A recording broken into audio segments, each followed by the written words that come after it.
ମୋହର ପ୍ରତିବାସୀ କିଏ? ଏହି ପ୍ରଶ୍ନଟି ଜଣେ ଶାସ୍ତ୍ରଜ୍ଞ ଯୀଶୁଙ୍କୁ ପରୀକ୍ଷା କରିବା ଉଦ୍ଦେଶ୍ୟରେ ପଚାରିଥିଲେ, କିନ୍ତୁ ଯୀଶୁ ଏକ କାହାଣୀ ମାଧ୍ୟମରେ ତାହାଙ୍କୁ ଏହି ପ୍ରଶ୍ନର ଉତ୍ତର ଦେଇଥିଲେ। ଯଦି ଆପଣ ମଧ୍ୟ ଏହି ପ୍ରଶ୍ନର ଉତ୍ତର ଜାଣିବାକୁ ଚାହୁଁଛନ୍ତି, ତେବେ ଯୀଶୁଙ୍କ ଦେଇଥିବା ଏହି ଦୃଷ୍ଟାନ୍ତକୁ ଶେଷ ଯାଏଁ ଶୁଣନ୍ତୁ। ଜଣେ ଲୋକ ଜେରୁସାଲେମରୁ ଜିରିହକୁ ଯିବା ପାଇଁ ବାହାରିଲା।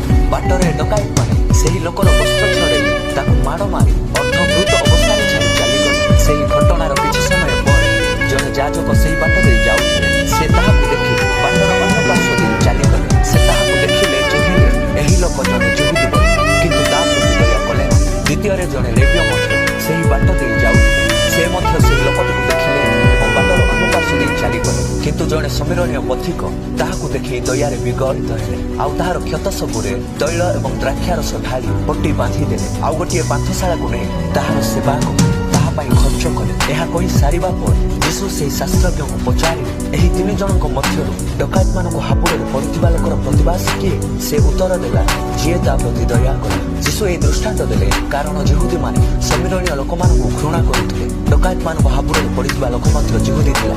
ଯାଜକ ଓ ଲେବୀୟ ମଧ୍ୟ ଯହୂଦୀ ଥିଲେ। ସେମାନେ ତାହା ପ୍ରତି ଦୟା କଲେ ନାହିଁ। କିନ୍ତୁ ଯେଉଁ ସମୀରଣୀୟ ଲୋକମାନଙ୍କୁ ଯହୂଦୀମାନେ ଘୃଣା କରୁଥିଲେ, ସେହିମାନଙ୍କ ମଧ୍ୟରୁ ଜଣେ ତାହାର ସେବା କଲେ।